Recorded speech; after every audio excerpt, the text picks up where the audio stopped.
Glory to God. We are very excited to stay in this series. We ended last week. I didn't finish the financial constant number 3. Somebody said, what is that? Well, a constant, we're in what we call the 4 constants of finances, the 4 constants. In other words, they're constant. They never change. So regardless of your income level, it doesn't change. Regardless of your career, it doesn't change. Anytime money is coming into your hands as a believer, these 4 constants will be in your life. If you obey them and honor them, you're going to be pretty well off financially speaking. The first constant we talked about was spend less than you make. Now, that sounds so easy. How many people know that's a tough little man?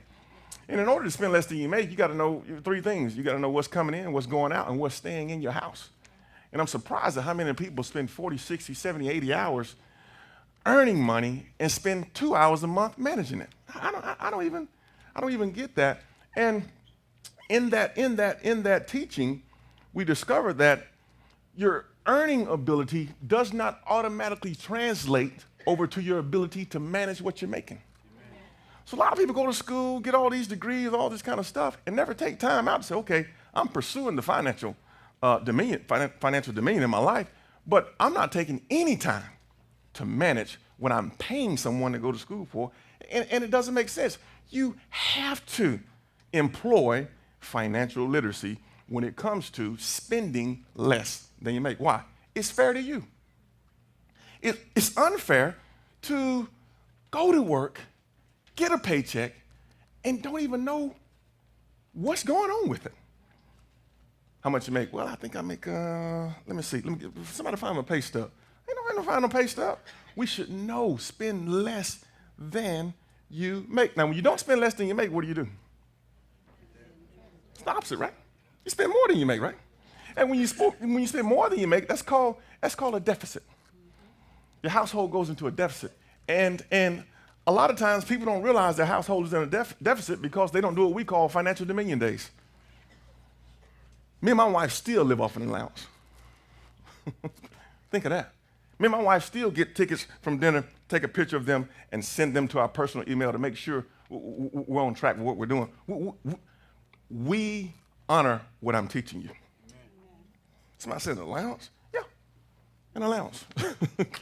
It's not just que sera, sera. Well, I just get some money, just go. No. We plan November and October. We plan December and November. We already know what's going to happen in Christmas. We already know what's going to happen in Thanksgiving. We already know what's going to happen Black Friday. Why? Because we purpose to spend less than we make. And guess what? It's a constant. And even me and my wife, we can't avoid it. We have to do it too. That's financial constant number 1. Financial constant number 2 was always pay yourself or your future self. Again, it's unfair to you if you're selling hours to make dollars and you're and outside of God and Caesar, your taxes, IRS, outside of God and IRS, you're not the 3rd recipient of your labor to pay yourself. So we skip right over us when we don't pay ourselves and go right to the bills. We go, okay, Caesar, IRS, you got yours, right? All right, God, you got yours. I hope God got his. And after that, we skip us and say, somebody got a sale going on somewhere? Or I need a bigger house, bigger car. And we skip us and we go to eat out. Amen. We go to buy clothes. And we discovered in this constant right here, spending money is not the same as paying bills. And people get that mixed up. See, paying bills, we pay our bills once a month. It's one number, and we know, hey, on the 3rd of the month, all of your bills are going to get paid. Ain't no skipping, ain't no half here, half there, and we've done it at every income level we've ever been at. So we know it's doable. Every income level we know it's doable, and in that, just in that discipline right there, it's just so ingrained in us. Wait a minute, God got his, government got theirs. Surely the cable company's not going to get more than I do. Surely the cell phone company's not going to get more than I do. Surely I'm not paying Netflix before I at least give myself $10 out of this thing. But you know what? People's money conscience is not, sometimes it's dormant. It's very high to earn. When it comes to managing, it's dormant. It just lays there. And the Spirit of God will go, it's offering time. Go ahead and honor me. Honor you. You see what I'm making, God? Yeah, I see what you're making. But know this. Though your beginnings are small, let me tell you something about me. I don't stop right there. I want to see if you can be faithful over few. And when you're faithful over few, I'll make you rule over much. And God is saying, listen, I have already taken care of you. I am going to always take care of you. Amen. The lowest you're going to fall is provision, which is I will provide for you. Guess what? That's a win-win situation. But here's the question. What bracket do I want to fall in? God's going to take care of me. I want to fall in the miracle to miracle bracket. Or do I want to fall in, look, no. Ain't no miracle to miracle. I'm not confusing miracles with math. I know I got to spend less than I make. And I know my future self I'm 25 now. He's out there, he's 65. He's talking to me saying, hey, when you get paid, make sure you take care of me. Because one day you're going to meet me. So when you honor those things, knowing that God's going to take care of you, there's no guilt in your finances. And there should be no guilt in your finances. As we teach this, I don't want you feeling shame. I don't want you feeling guilty. I don't want you feeling left out. Why? Because God is going to always take care of you. Amen. Amen. Do you hear what I'm saying? That's right. Amen. So you got to pay yourself. What does paying yourself even mean? I'll tell you what it means. It means when somebody sells 60 hours in a week to a corporation, and the corporation says, I'm paying you $20 an hour, gross. You don't net that. By the time you back out house, car, utilities, and all this kind of stuff, food, gas, you will discover, and we have formulas for this. You'll discover, oh, I don't make $20 an hour. $20 an hour, pre-tax, it takes care of pretty much my lifestyle. I'm almost maxing out there. Well, what do you have left to pay yourself? Well, when I back out all my bills, I've got $1.80 an hour to pay myself. Now people go, man, that's kind of bad. It's kind of extreme to go with numbers like that. No, it's not. When you want to know where you are financially speaking, we go by what we call the real numbers. What's the real numbers? After everything has been done, I know you say you pay me $20 an hour, but after everything has been done, I don't earn my future self. I don't make $20 an hour. I can only afford to pay myself $2 an hour. The other $18, it's going to taxes. Amen. It's going to Social Security. Amen. It's going into 401k. It's doing all of that. And after all of that is done and my bills are done, I only have $2 an hour to pay myself. Let me tell you something. You better pay yourself that $2. That's right. Because when you start adding that up, it will shock you. Why? Because if you work 2,080 hours a year, which is 40 hours a week, 52 weeks, it's $2 ain't no money. What if you paid yourself $2 per hour? How much is that? $41.60 a year. Did you hear what I said? $41.60 a year.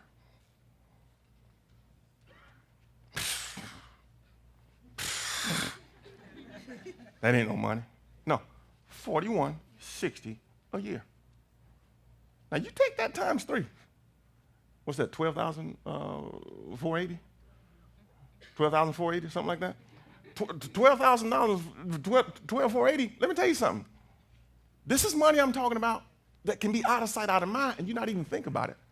But until you sit down and figure out, okay, what are we spending? What are we earning? What are we spending? And what are we keeping in here? Until you sit down and figure that out, $2 an hour seems like a joke to you. Paying yourself $2 an hour is big time. Amen. Amen. Big time. And if you're married, you know what that means? One from you and one from me. Think about that.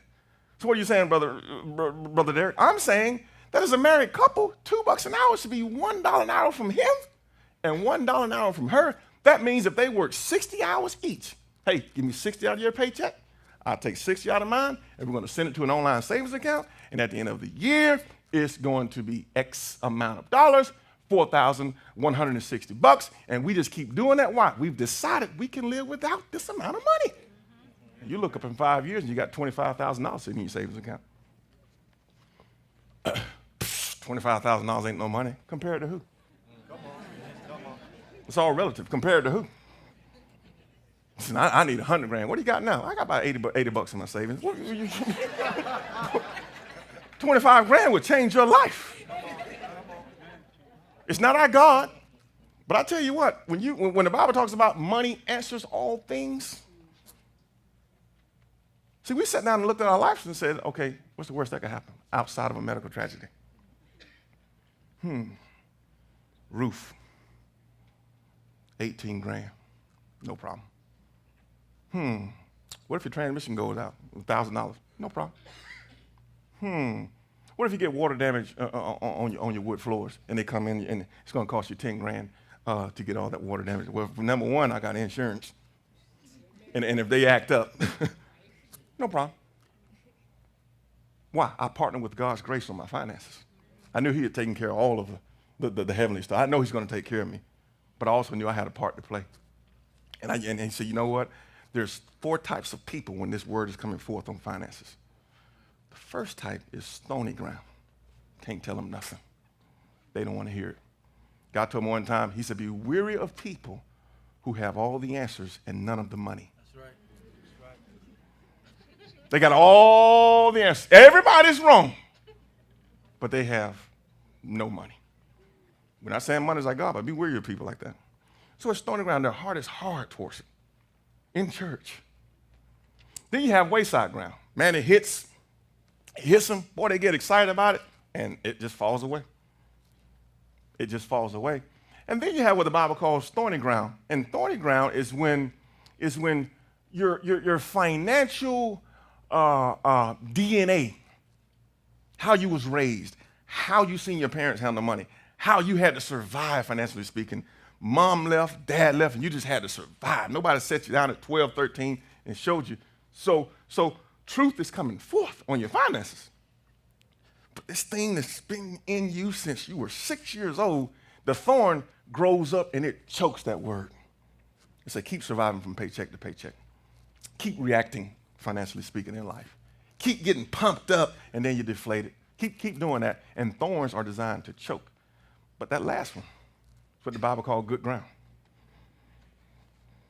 I'm a firm believer the prerequisite to good ground in your finances is honesty. And say, you know what? Man, I messed up. Man, I messed up. I ain't saved a dime. I hadn't done nothing. All my credit is shot, this, that, and the other. And guess what? The grace of God picks you right up right there. And say, you know what? I can take care. I can take over from here. You going to take over, God? Yeah, I can take over. I need you to get out of the way and stay out of the way. I've done what I'm going to do. Just believe that.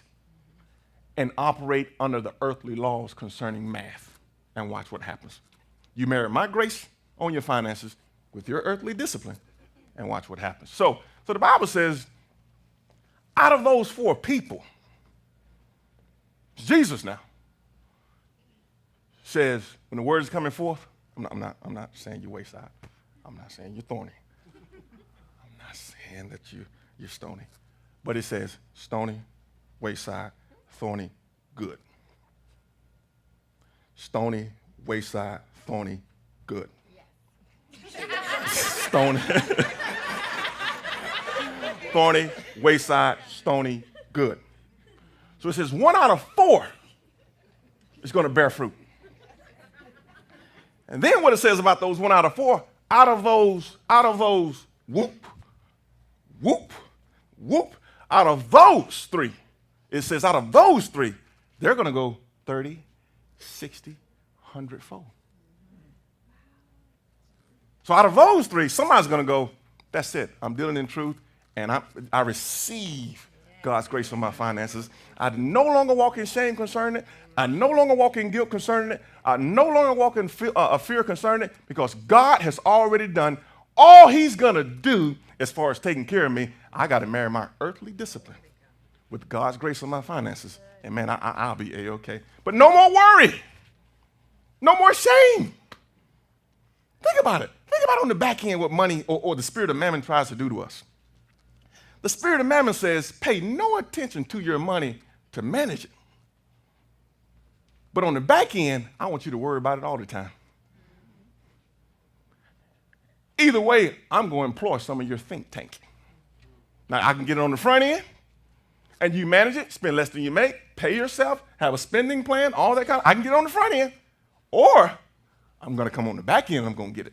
How are we going to, oh gosh, how do we, I tell you what, hold off on, we won't pay that this month. Oh man, I got to get my rent. Call your dad or something and see if we can, and it's like, you already made your rent money during the month. What happened to it? What do you mean what happened to it? What happened to it? That's your number one priority. Outside of honoring God, make sure a roof is over your head. And you're telling me 800 came through your hands and you just kind of, it dwindled away and you don't have your mortgage? Think about that. We pay on the front end or the back end in this area. So then we hopped into the third constant, which is limit obligating your future. What is that? Debt. Debt in itself is not bad. Lustful debt is bad. But functional debt is not bad. And we got to hop on this pony, and we're going to ride this pony. It's not bad. Functional debt for the middle class church, for everybody in this room, with your home, you didn't pay cash for it, unless you got a windfall of money. What does that even mean? The middle class pays or builds their life in installments, revolving debt. It comes around every 30 days and you pay the mortgage. But I tell you this, the middle class, you didn't come to the closing table outside of a windfall, outside of an insurance claim, outside of hitting that lottery. You came to the closing table with your name and a partial amount of money for your closing cost and a partial amount of that principal for your down payment. But you didn't come with $350 cash. And when you stepped away from that table, they said, listen, your next payment, November 1st. How long I got to do that? What did you sign up for? 10, 15, or 30? 20, which one?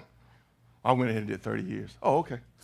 All right. So they sold you $350,000? No, they sold me a house.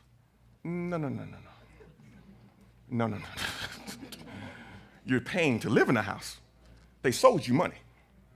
They sold you $350,000 at 3%. That's what they did. If you walk that 30 years out, you're going to pay $495,000 for that $350,000. That's how they make their money. That's the exchange they made with you. I don't like that. For the middle class, that's how we build our life. That's how we do it. That's how we build our life, in installments. So within these installments, sometimes it's revolving debt. It's unsecured debt. And it's secured debt. And I say stay away from secured debt. What is that? I need $1,000 for Christmas. Here's my car title. That's collateral. No way. Christmas, we'll just hit the dollar store or something. I'm not going to do that. No way, Jose. You don't do that. But it's okay. Now, lustful debt is, I'm going to go in debt to show out. I'm going to go in debt because I went to my family reunion, and all I know is my cousins are not saved, and they are prospering in this world. Now you're getting ready to try to buy your prosperity. You're ready to get in trouble now. They're prospering. They don't even know God and all this kind of stuff. So do you hail money over eternal life? And you think they're richer than you? No way. But I tell you what, you get into that lustful debt like that, your eyes start wandering with your friends. Your eyes wander over here with your neighbors. Your eyes are wandering on the TV. Ears are wandering. That housewarming party, you should have just stayed at home. You know why? It aggravated your contentment in God. And you're going to go out here and get in debt. So that wife comes and she goes, I thank God for this house, really, what God did for us here. I don't know if our season's up or not. I don't know. What are you talking about? We've been here 3 years. I'm trying to figure out. No, I like to cook a lot. When I take my pots and I sit them on this porcelain counter, and it's so aggravating. Did I burn it? Am I going to burn it? Well, what are you getting at, honey? The granite counters that Kristen has. when I was over there, I was like, man, she's cooking, sitting pots on the counter. I'm like, I got to be careful. I got to grab towels. I got to grab mitts. I got to grab all this stuff. I'm just saying, when are we going to upgrade the house? I'm trying to figure out when are we going to do that. And he's going, what do you mean? We just put carpet down. We can't. Well, I want to serve you. Now, here it is now. You have to watch it now because see, when you get into lust for that, you get into little subtle manipulations with your spouse. I just want to serve you, cook for you. And I'm just saying, for me, I'm cooking. But it's just so mentally taxing with these counters. I just, it's like, and here we go. Let's just go by Lowe's. Let's get them out here and get us a quote. That's where it starts at. When they come out there and open up that doggone gallery.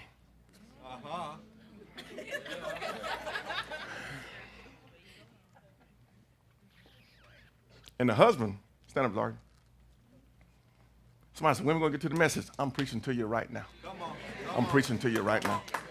And the husband and the wife is ooh and ah and here's what we do when we know, okay, we're in lust for that. Her flesh is spiked, all this kind of stuff. Here's what husbands do. Keep looking at the thing. Here's what we do.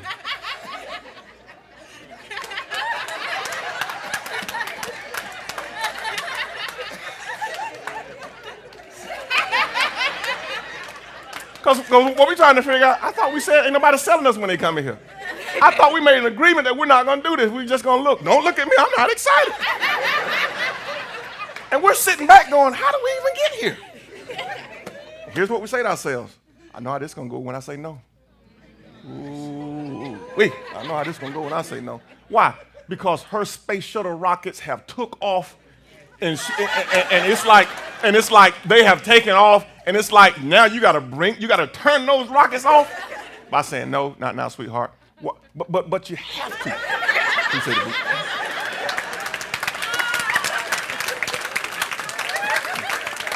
He said, but you have to turn them off. Why? You about to get into some lust for that? Guess what? I've been there. We've been there. Henry, we've been there. Little Home magazine come through the mail. I ain't looking at that thing. Organize your closets, organize your garage, I said, my God, my Lord, every time you turn around, I said, look, we're going on a fast here. We have got to stop looking at this stuff. But the functional debt, I'll never forget, I was at church working for $1,600 a month when we moved out here. And I came from lunch, running, panicking, hopped out of my Acura at 12:08 or something like that, I remember it, and came back out from work about 7:30 that evening, and it was still running. I said, okay, God, I came down here to serve you, but serving him, running here, running that meeting, this thing is getting a toll on me here. And my wife got in her car. She said, I just trail you because I don't know what's going on. I said, it's okay. We got on Bay Meadows Road, and I pressed the gas going about 40 miles per hour. And I seen that white smoke. Ooh, those heads got warped. Oh my God. When you see white smoke, it's not good. I'd rather see black smoke, blue smoke, but white smoke, oil and water's mixing. And I said, oh my God, what in the world are we doing? So what are we going to do? Look, 800 credit score. Watch this function of that now. Car smoking. I got to get to and fro. I ain't got to think about it.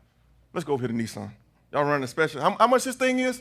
Well, we can lease it to you. We need about $3,000 down. Got that. How much is it a month? $169. We'll take it.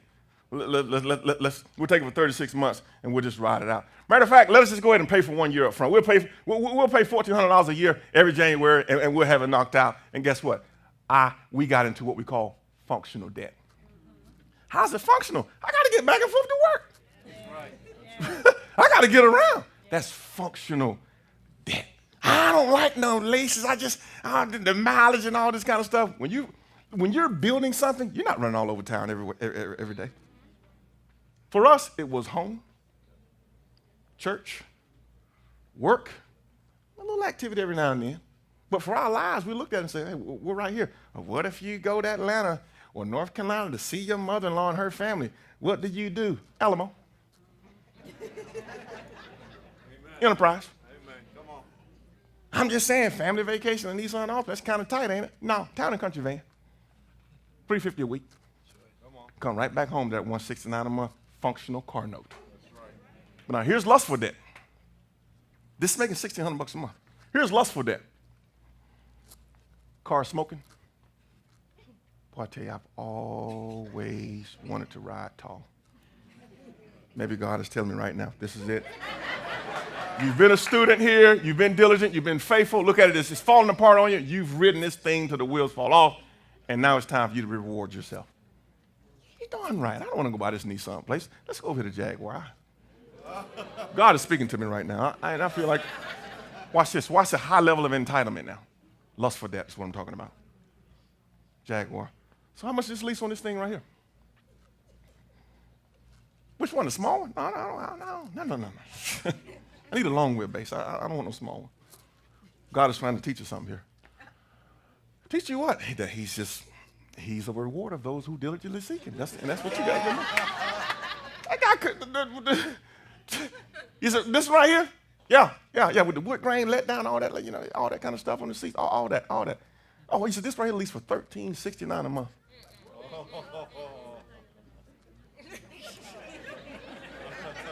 I always tease my wife, don't get excited now. I say, that's it? I said, what do you think about that? She's like, I'm gonna keep my cool, but we better get off this lot. Because when you're in lust for that and you try to hop into something that your money can't afford, car lots have a voice. You know what that voice says? Get your little tail away from here. You don't make enough money to be on this thing. Well, I'm just dream building. I know you're dream building. You don't make enough money to be on this car lot. Get away from Jaguar. Get back down here to Honda and be functional. But lustful debt comes from a high sense of entitlement. I owe myself something, man. No, when you get ready to make a purchase, make sure you are factoring in how much is this money gonna cost me. Not the car, because you don't own it until you pay for it. Not the house, because we don't own it until we pay for it. But what is it gonna cost me? Are you out there? Amen. Okay. So this constant is limit obligating your future. What is that? Just stay out of lustful debt as much as you can. As much as you can. I'm going to try to finish this third constant up today because God wants us to, he wants us to win financially. He really does. These are the notes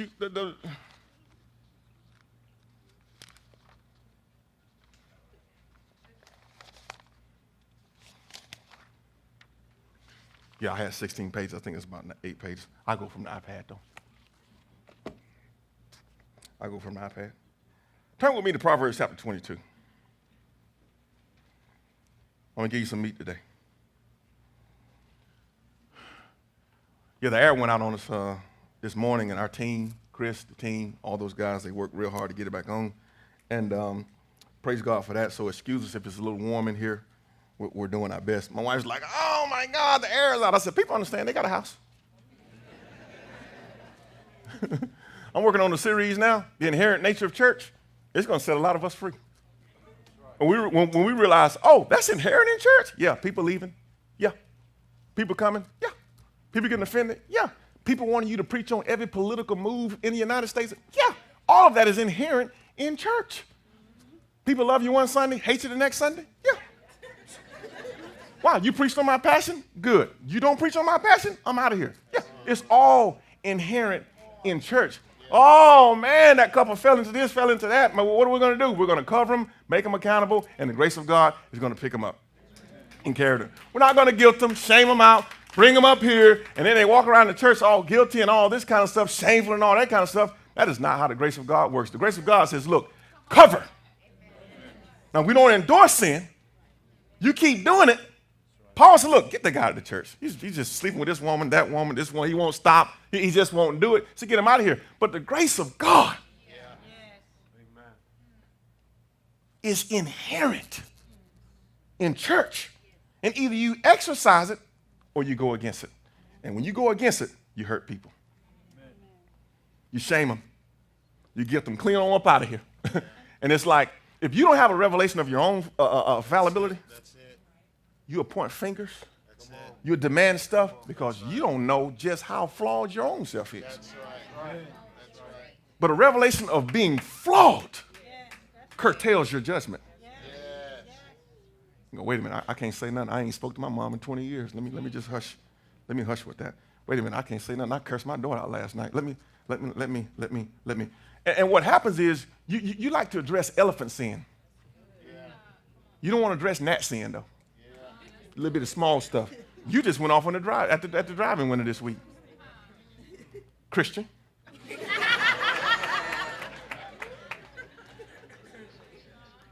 You got Chippendales as a bookmark on your computer. Christian. This girls' night out. We're really going to have some fun. We're out here in Las Vegas. Hey, we're going to have some fun. And you go to the Christian. But when you come back home, somebody walks into church and their dress is too short. See, now you little gnat sin you don't want to talk about in your life, but elephant sin that you can see. And it's not a sin for her to come in like that. It's elephant judgment. And the grace of God says, stop that.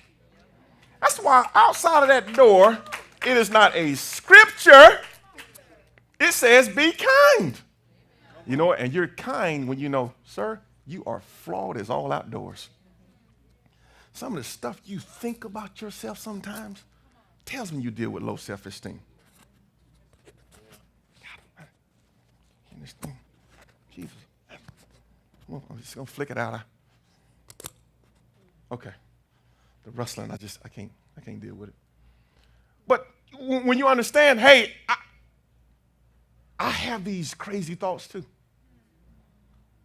I have these insecure thoughts too. But when you try to dress yourself up in perfection, you'll be the first one to judge. You'll be the first one whispering. And that's another thing inherent in church, whispers. People just whisper. Well, you know such, you know such, you know such. I'm like, how's your life doing? Not such, how's your life doing? Do you hear what I'm saying? So when we get into this, the inherent nature of church, it's going to deliver you so much. Because you know how I like to live my life? You know how I like to live my life? Staying out of folks' business. I let the word get in it for an hour 15. I let the word try to address it. And if it can't address it, you just wayside a stone and thorn it. But I'm not going to investigate it. Wait a minute. Wait, did I see them at the Black Expo? I wonder what they was. Man, Brian McKnight coming to town. How many is in there? Hey, shoot, I may be in there listening to Brian McKnight, me and my wife. I can't go to Toby Keith concert because, you know, I just don't want to be in a sinful environment. You got a job? You got a job? Matter of fact, do you go to church? Because all of us sin. All of us. Just got to know how to repent and get back up and let the grace of God keep carrying. But this idea that we just this free from every kind of thing that's out there that could make me tainted, and it's like, no way. Your relationship with your parents is warped, and you're not trying to fix it. That's good. That's it. So now let's talk about that. Under normal circumstances, I know things take time, but my point is, when I get in this series, I'm going to have personal examples from myself. Say, when I seen this, I'm like, I wonder what did they do? They didn't do nothing. It's like the NFL. When you sign up for $10 million and you say, I don't want no springs, I don't want no breaks, I don't want no pull hamstring, I don't want none of that pull muscles, I don't want to be sore in the NFL. They look at you and go, sir, it's inherent in this business. Please don't let your teammate get injured and you say, I'm out of here. I don't want to play with the Patriots. No, it's inherent. Please don't let your teammate say the wrong thing on TV and everybody get offended. And it's like, no. That mic gets in front of you enough times. You're going to say something and the world's going to judge you. It's inherent in the profession. Same with church. And watch you get delivered big time. I'm telling you, you're going to get delivered big time. You'll be picking up the phone, calls and folks go, man, come on back to church. We all messed up. The grace of God, we all need the grace of God. We got the grace of God. Come on back, man. No judgment here. Yeah. Man, I've been divorced 3 times. So what, man? Just pick yourself up and come on back. God still loves you. That's good. Man, I'm about to hop in that series right now. God still loves you. So you take a man who's missed it, and you got these highfalutin spiritual traffic cops in church, on Facebook, in his family, in her family. And guess what? They're going to take a, listen to me. It's inherent in that family for them to take her side. And take every word she says and say, you're a dog, you're a scum of the earth. That's inherent. You can't buy into that. What you got to know is, no. No. I was married to your daughter. I lived with her for 15, 20 years. So all this flawless stuff that y'all talking about with her, no way, Jose. She's just giving you the narrative of how she's seen it.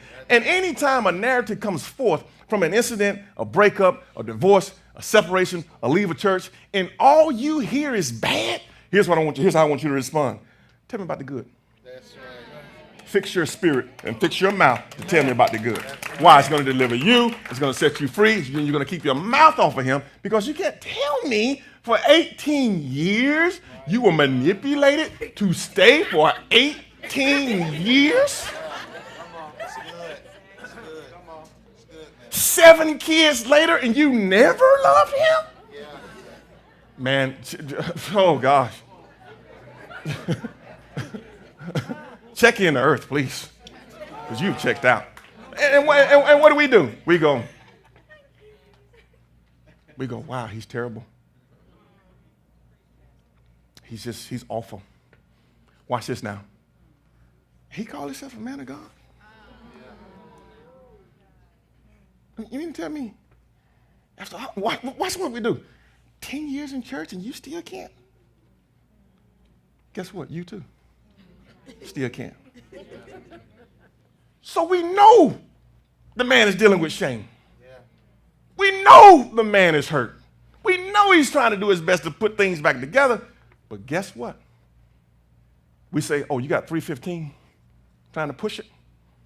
We know every time an event comes around, graduation, this, first day of school, last day of school, vacation, this. We know every time that comes around, it reminds you, man, guess what? That should be enough.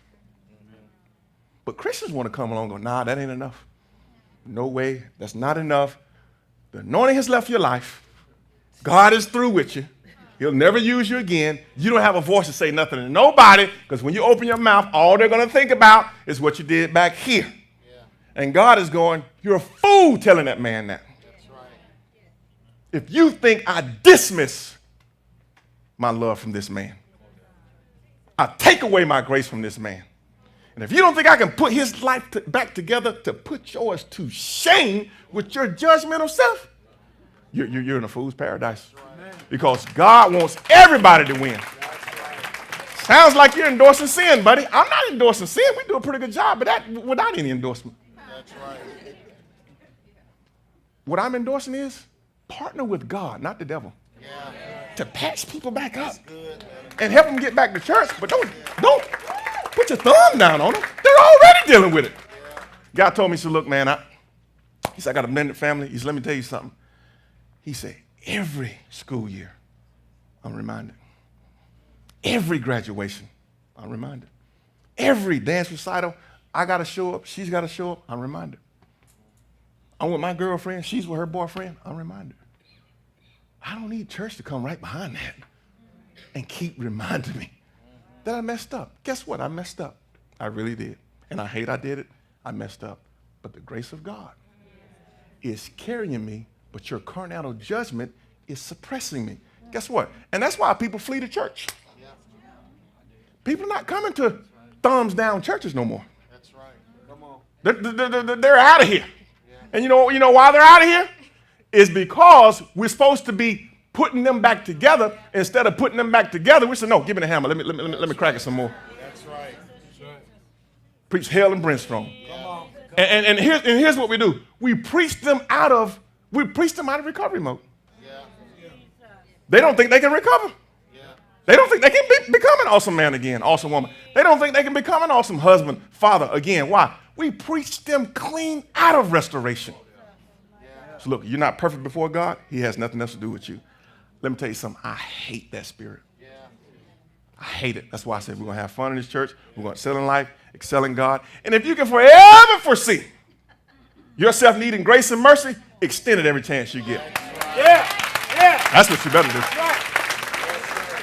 Come here with that judgment stuff. Why? You know why? You know why? Because that's what the church, that's what we need in the church. But I tell you what, judgment, it pits us against one another. My family against yours. My group of friends against yours. And we call all of ourselves Christians. Yeah, come on. And the devil is winning big time. Big time. Do me a favor. Don't be shocked to the point where you disengage from your church. Shocked with what? Oh, so-and-so decided to move on. Oh, okay. That's inherent in church. What do you want me to say? NFL, you get hurt. You get a break every now and then, sprain. It's inherent. Oh, yeah, they told us about it. Yeah, but I'm just saying, is there any reason? What are you saying? Well, I don't, they felt called away. I don't know what else you want me to say. I'm just saying. I'm just saying. And you know what? The devil's just playing his fiddle with you. That's right. Instead of you going, that's inherent, let's keep moving. We can still grow. We're growing separately. They're over there. They're over here. We're both in God, this, that, and the other. We meet up, get a taco sandwich. We talk about God, this, that, and the other. We're not going to get into church bashing now. Right. We're not going to do that. Why? We're not into that. That's right. And I've been delivered from cutting people off so fast. Before I got born again, I would cut. I was trained in a house where my dad was in the military, my mom had passed. I had trained myself. You're A-okay by yourself. And the minute somebody came in and said, you know what, Creflo Dollar, I heard y'all got ATM machines in that church. I heard you got to show your W-2s to even. I said, you heard that? This is your second time in my house talking like that now. It's your second time now. It's your second time saying that, and you're going to keep talking about it? I'll tell you what, I'm headed to the back room. You can enjoy the house, I'm not going to be in here with you. Come on. Last time I seen that guy was the last time I seen that guy. Why? I'm not going to. That's stupid. That's right. That's stupid. And you spread stuff like that? Show your W-2s. Never did we have to do that. And I said, you know what? I'm going to err to the side of grace with people. I'm going to partner with God to get them back on track. It's just that simple. It's just that simple. I'm not going to partner with their sin. Yeah. Right. That's not going to happen now. Right. Right. Yeah, man, I got two ladies on the side. I heard you say that you're going to partner with me in grace. I am. Get rid of them. That's right. That's right. And get over here in this men's group, this accountability group, so you can get yourself together. Because for some reason, maybe you're dealing with the loss of a mother or something like that, but for some reason, you hate women. Yeah. You hate them. What do you mean I hate them? You hate them. You use them. You sleep around on them. You lie to them. You give them venereal diseases and all that. You take their money. You take their cars. You mess up their credit. You hate women. No, I don't. Yes, you do. We got to find out what's going on with you, brother. And we get you in this group to deal with the root issues. And while we're dealing with the root issues, guess what? We're like this covering him. He's showing up? Yep, okay. What is he doing ushering? He's okay. What do you want to take everything from the man? Take everything from him? And call yourself restoring him? Right. You know what he's going to do? Shoot. Everybody looking at me crazy when I go to church. Man, I ain't going to church, man. And watch this. Jesus is my pastor. Oh, boy. Uh-oh. Now he's getting ready to hate the church and hate every doggone leader that tried to help him. Because Jesus is pastor now. Cover people in the grace of God. Cover people in the grace of God. Ah! Dang it. All distracted and going on, but it's good distraction. Why? We got to feel free coming to church. We got to feel like, my God, 5 days ago I thought about taking my life, but if I could just make it to Excel Church, I'm going to be empowered. I'm going to be encouraged. I'm going to be enriched. I'm telling you right now, and the grace of God, it should be hoovering all over this place. Man, I ain't seen you in 4 weeks, but come on, brother. Matter of fact, after lunch, let's go to lunch. What's going on with you? Man, I'm about $200 short. Every single month, I'm trying to get myself together. Me and my wife sit down with you and help you get your little budget together, this, that, and the other. What am I trying to do? I'm partnering with the grace of God to get you back on track. And let me tell you something. I'm not bragging, but you can ask my wife. You can ask my wife. Pre-pastor, pre-elder, pre-minister. I got in the trenches with guys. I got in there with them. Still in there with them. And people look at us and go, man, no. I got some I just do hashtag day one. You know what day one was? You know where I was at with you. Guess what? Stuff may be falling apart. I'm still right there with you, though. That's right. Amen. Together. And see, what the church does is, no. I want you to hate him. I want you to hate her for what she did to my son. No, I'm not. No. I'm not partnering with the devil in the name of protecting my relatives' feelings. No. You need to get yourself back in the grace of God. He need to get himself back in the grace of God. But you're not gonna splinter me now. Yeah, that's right. And take God's love out of my heart for somebody who missed it. That is from the pits of hell right there. That's from the pits of hell right there. No way. Because when you miss it, you want people giving you the grace too. So Proverbs 22, real quick. We talked about this last week. Verse 1. And we're talking about limit obligating your future. That means stop pre-committing your name to stuff that you don't need. Proverbs 22:1. Somebody say a good name. A good name is rather to be chosen than great riches, and loving favor rather than silver and gold. The rich and poor meet together. The Lord is the maker of them all. Watch this now. A prudent man foreseeth evil, and he hides himself. But the simple pass on and are punished. You know what that means? A prudent man can see, hey, I'm about to get in over my head here. I need to get off this lot. Hey, this too much house. Anytime you got to turn to the real estate person and go, how much is JA every month?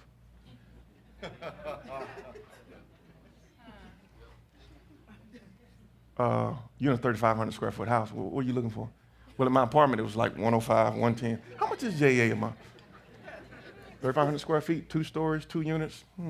Just depending on the installation and the builder. Anywhere from 600 to 700 a month, something like that. How many kids you got? I got 4 kids. Oh, okay. Summertime, that's going to go up probably 20% too in the summer when they're all at home. You got to turn to somebody and go, what's the gas mileage on this car? You don't need the Hummer. That's right. 8, 9 miles to the gallon. You don't need it. What? A prudent man can see. I'm about to tie myself up into something I don't need no parts of. That's right. Hey, here's a credit card. 18 months, 0% interest. Just transfer your balance. Just do it. Okay, you can transfer that balance, but that does not negate the behavior you got to take to pay this thing off. That's right. It's all about behavior. But a prudent man can see that and go, I'm going to tough this out. We got 400 extra, set it on autopilot, 400 a month. 400 a month? Yep. We took that vacation 4 years ago, and we're still, hey, that's the price you pay when you're not prudent. Right. And you didn't look around the corner and go, we don't need this. No way. And the quickest way to stop getting in debt is stop adding to it. And sometimes you got to realize we ain't prepared for this. This is not an emergency for us. But that's hard to do. But you got to master limiting the obligation of your future to other companies that say, you know what, give me 50 every 30 days. Oh, I got that. All right, then the car company goes, no, give me 400 every 30 days. Oh, okay, you can do that. And then the alarm company goes, okay, we're going to lock you in for 2 years. Give it to us every 30 days now. And most people who have not pre-planned their finances get about 9 months into that contract and go, man, I don't like paying this. Oh, I'm sorry.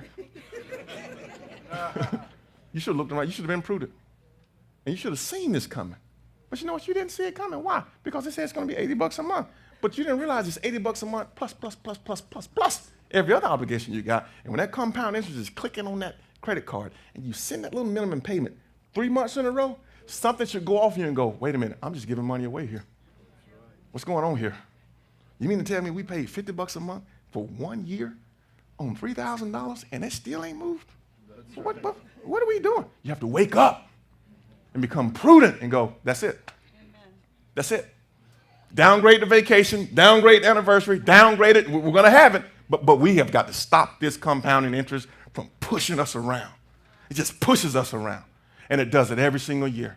And it does it every single year. And we keep obligating on top of that. No way. Limit obligating your future. And the scripture says, a prudent man sees this. A prudent man, it's a prudent man or a woman, you know what they do? They look well into the way of their flocks. They're more excited about managing and giving than they are earning. Earning is just but man, when I get it, I can put it somewhere, it multiplies. I put it in heaven, it multiplies. I put it here, it multiplies. My generation is going to be better off. They're more excited post-paycheck than they are pre-paycheck. Now, pre-paycheck people, they're counting. They're counting down. Okay, it's Wednesday. Man, shoot. Switching stuff around and not shaming nobody, but you got to get post-paycheck excited.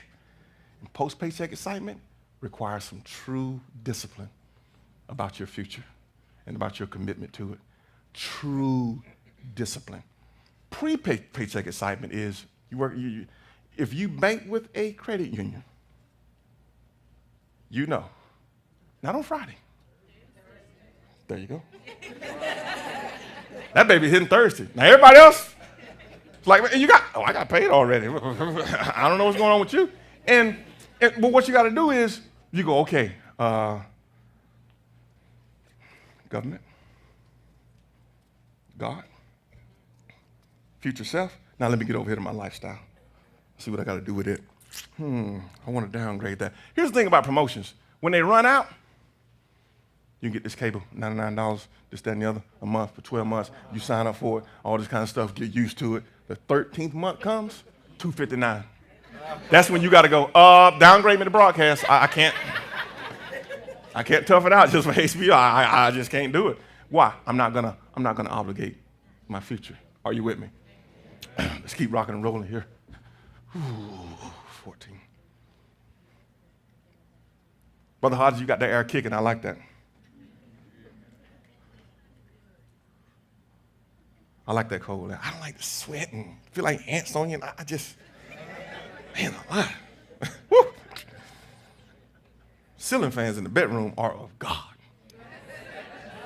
It's just something about that. It's just something about it. When it's still air, it's like covers are flying off everything. Some people can sleep in a onesie in Florida, burning up.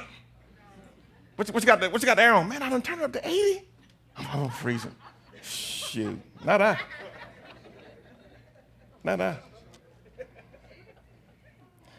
AC causes more arguments in households and couples. It's got to be of the devil. Okay, in your notes. Never let, we talking about this, never let entitlement purchase your freedom. I owe myself something. Never let that happen. Be prudent about it. What are we about to do? We're about to buy a car. No. We're about to eat into some freedom. What are we about to do? We're about to get these grand encounters. No, whoa. You're about to eat into some freedom now. Now, if you plan for it, great. Out of your extra, great. Go for it. But if you hadn't planned for it, and entitlement rises up and goes, I owe myself something. That's true, but you can't afford what you owe yourself. Don't let entitlement purchase your freedom. It's not about how rich we are in things. When we talk about limit obligating your future, it's not about how rich we are in things. It's about how much do we have? How much do we have to offset emergencies? What is it? My ability to address things needs to be rich. And guess what? Well, I got to have some money. I got to address my yacht bill. You ain't got no yacht. You ain't got no yacht. Your ability to address what? Your one-bedroom apartment, if something happens to it, call the management company. Your ability to address what? Your Honda Civic with the warranty on it, you just drive it in the Honda and they'll take care of it. What about the $400 tires? I'm rich in that. How can you say you're rich just because you're going to dress for? I'm rich in the ability to address a $400 expenditure that comes up in my life. That's rich. That's rich. So where you're at in your life, your ability to address is your sign of how rich you are at your level. Man, I need Mercedes maintenance money. No, you don't. You got a Volkswagen. Make sure you can take care of that. Your ability to address, be rich in that. Be rich in that. Being worth $100 million isn't the standard of rich. It's not the standard of rich, but being able to offset an emergency when it arises, that's it, man. That's the standard for the middle class. We're all going to leave this church today, and you know what? We're going to be hungry. We got football. We got baby showers going on. We got somebody invited us over to a housewarming. Somebody invited us to a party. And you know what? You're not going to go over there with 4 bottles of Creed cologne if you have $50 left after everything is paid. You may have to stop by CVS, grab you a bottle of, remember the Aspen? Grab you a bottle of Aspen, Safari, or something, some candles, one candle, little Yankee candle, and it's like, man, this only costs $13. This is the gift we can afford, sweetheart. Now, the amount of arguments come out of that right there. Because now pride says, you're walking in with a candle? What do you want me to do? I can't afford nothing. We can't afford nothing else. Look, I don't want to go to no party empty-handed like that. I just don't want to do it. Well, this is a good housewarming gift.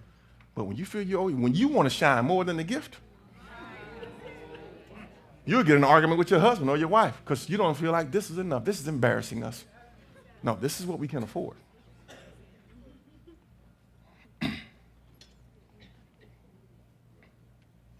God told me you just a little bit too practical when it comes to finances. It's not too complicated. Well, how did you do in math in school? 2 times 2 is 4, right? I mean, how complicated? I mean, come on now. And we said last week, man, we're almost there. We said last week, when it comes to paying that compounded interest and dealing with that credit card and dealing with getting your credit together and repairing it and restoring it and all this kind of stuff, people think you can spend 8 years messing something up and hand somebody $700 and in 30 days they're going to get it clean for you. Come on. Come on. I mean, what is that? So you want to take some money that's not going to address your behavior. So you waste money. Because why? It took you 6 years to get in it, and there's something about climbing your way back out of it. And when you climb your way out of debt, you know what you do? Never again would that happen to me. But you get your little income tax check. So how much that guy just charge you? $1,200, man, to get it clean in 30 days. Oh, boy. What? The lien tax? You tell that tax lien on? I'm just, hey. Okay. But you know what, sir? It don't address anything internal. So you're going to get it clean, and you're going to be worse off than you were. It's just something about it. Whew. Oh, gosh. Okay. Man alive. Joel chapter 2. You still out there? Praise God.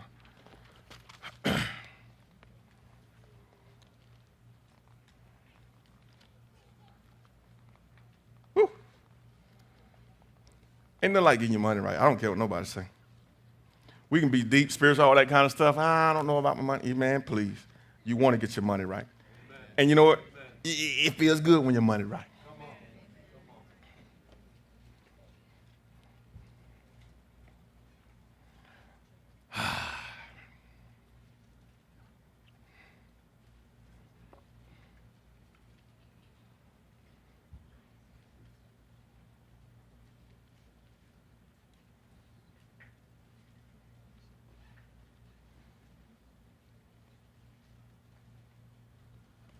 Whew.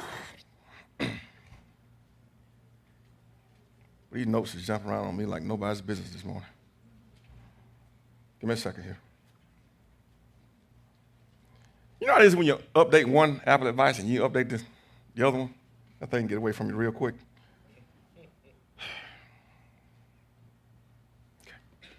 Okay. Where'd I say go? 2. Verse 25. Now I want everybody to read this out loud. Say amen when you're there. Amen. Ready? Yeah. Read it. And I will restore to you the years that the locust has eaten, the cankerworm, and the caterpillar, and the palmer worm, by a great harvest which I sent among you. Hallelujah. That's the grace of God. Do not approach your finances guilty one more second. Guess what? You messed up when you was in college. Guess what? You didn't know no better. Guess what? There's a judgment out there. There's a lien. All that stuff is out there. But God is saying, stop all these quick fixes. Stop it. I am the great restorer. I know what was stolen from you. I know what happened in your childhood. I know you was devastated by X, Y, and Z. I know you've been trying to put two and two together with 4 kids. I know that. I know that you made mistakes with your teen pregnancy. I know all of that. And I want to restore all of what the world stole from you. So now you approach me in your finances like, I'm out of debt. Because God already got you out. Approach me in your finances like, man, this is the ideal job I've been wanting to take care of my babies. Approach me like that. Why? I want to restore you. And he's fully aware. Look at what he said. The years. That was what? Taken from me. We don't serve a God who says, you know what? Tough luck. We serve a God who loves us and says, you messed up financially speaking? Yep, I really did. Well, I tell you what, the grace of God, my grace is right here to pick you up. Yeah, but it's been 20 years. Like, I know that. I told you in your older years you're going to be fruitful. In old age you're going to be fruitful. So you just need to plug into my grace in your finances and watch this. Honor the math in the earth and watch me take care of the rest with my hand. Watch me take care of the rest with my hand. 4:59. Proverbs chapter 18.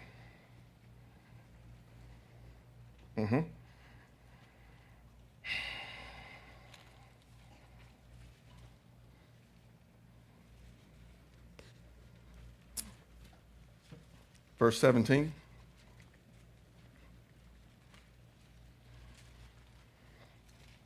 I'm going to let y'all read it again. Proverbs 18, verse 17. Ready? Read it.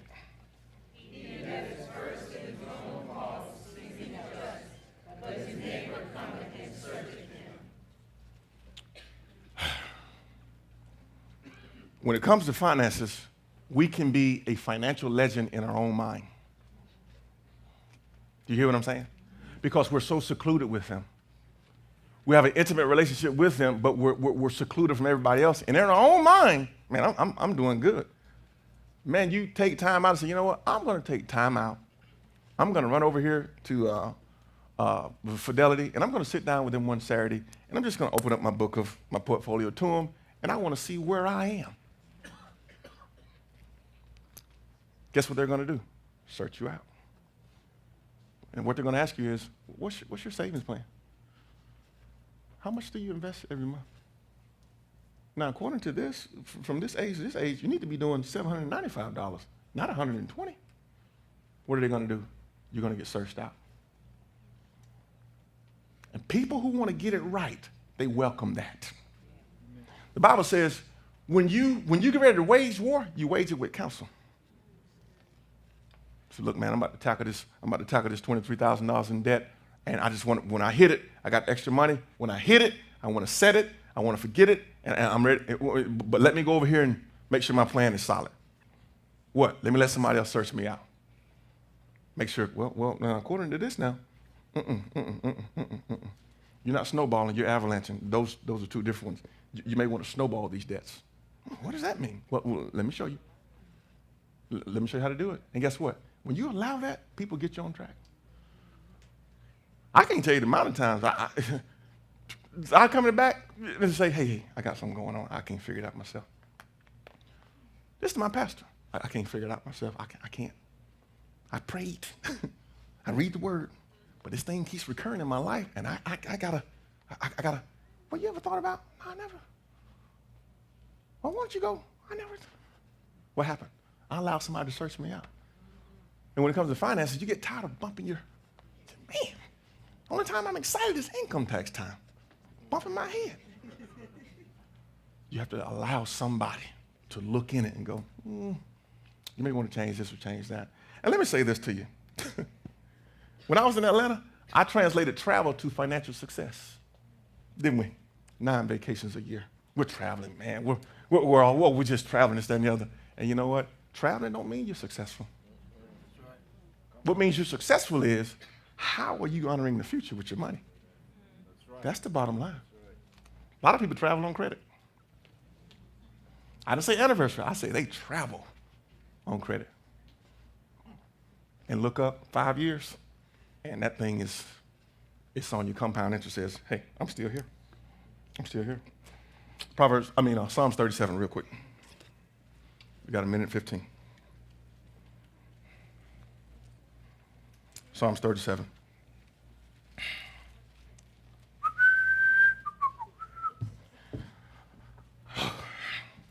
Get back up here. I'm going to show you some stuff next week, because we're going to close this series with a lot of how-to. A lot of how-to. It's not enough to say, oh, this. Some people are going, man, my head's about to explode. I just need to know, how do I get this stuff set up and let it ride?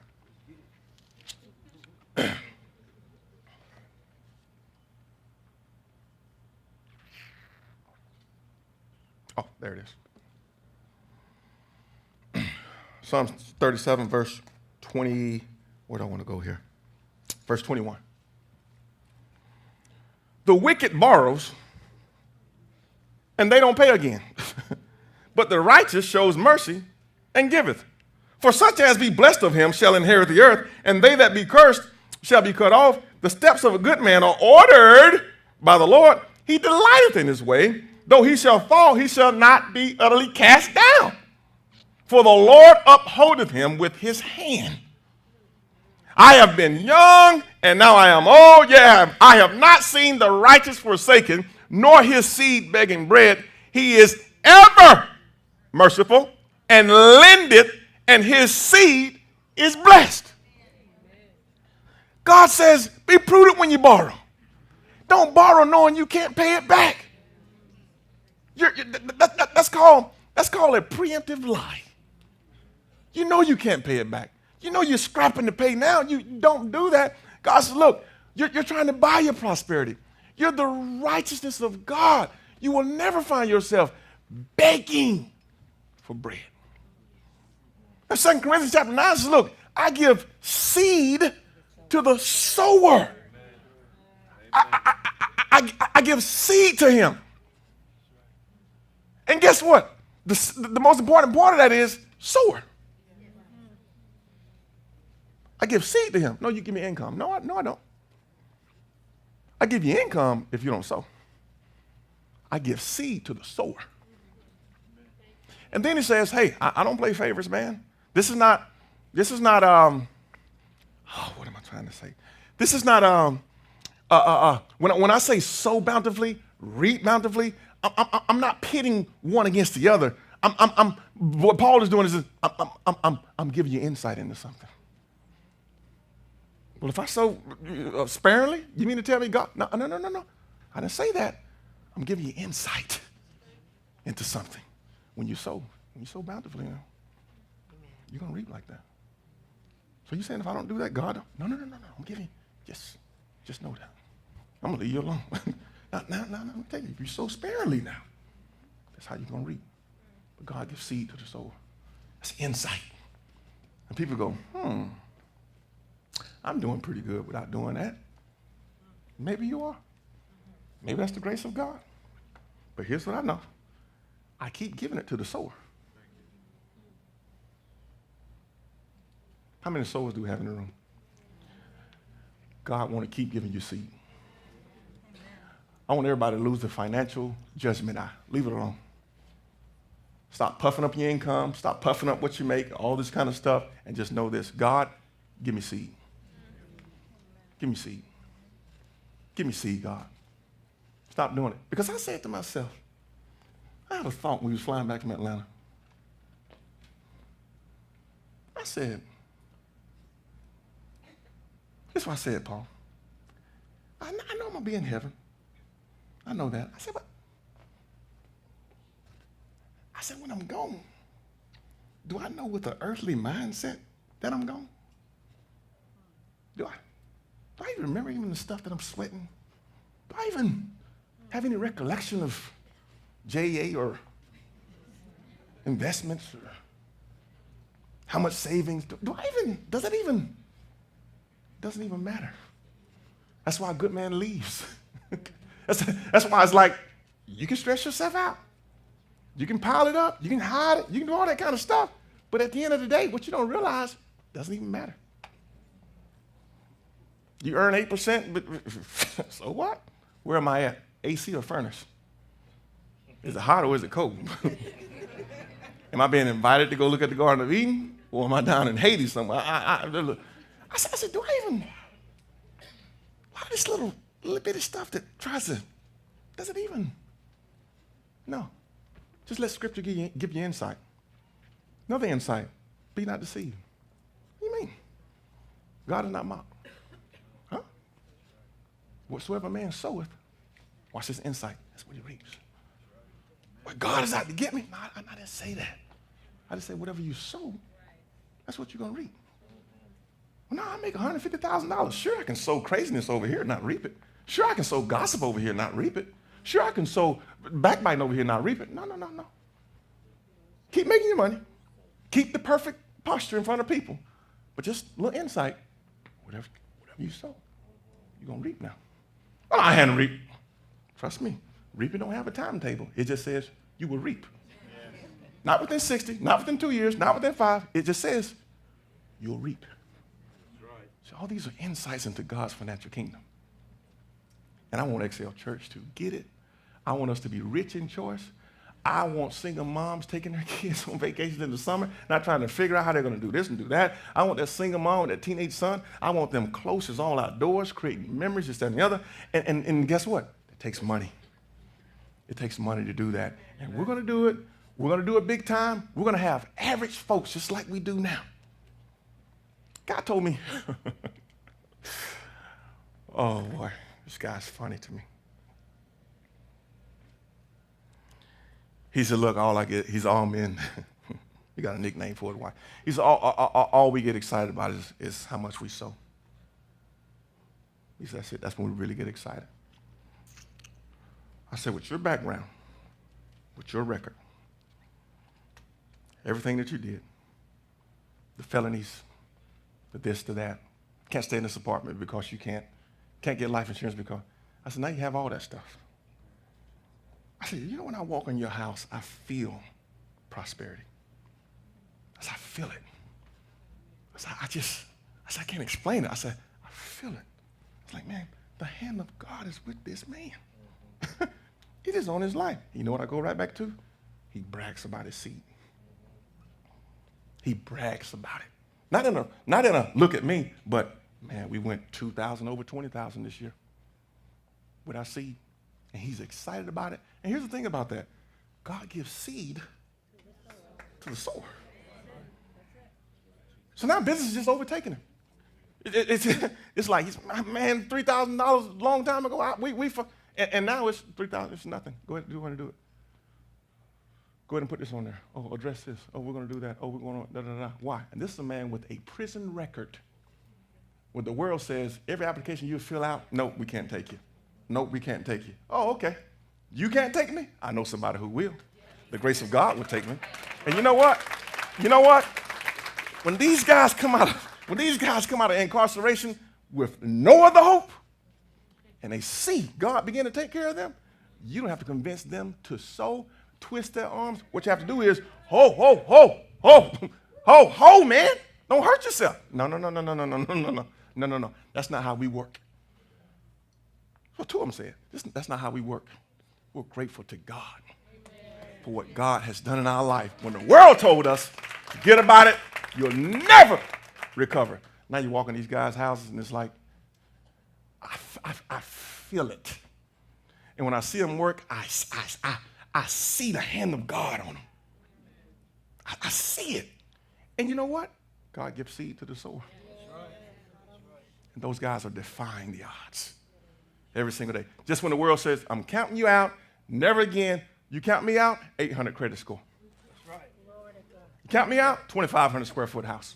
You still count me out? I want my wife with a new car. We'll get it in my name.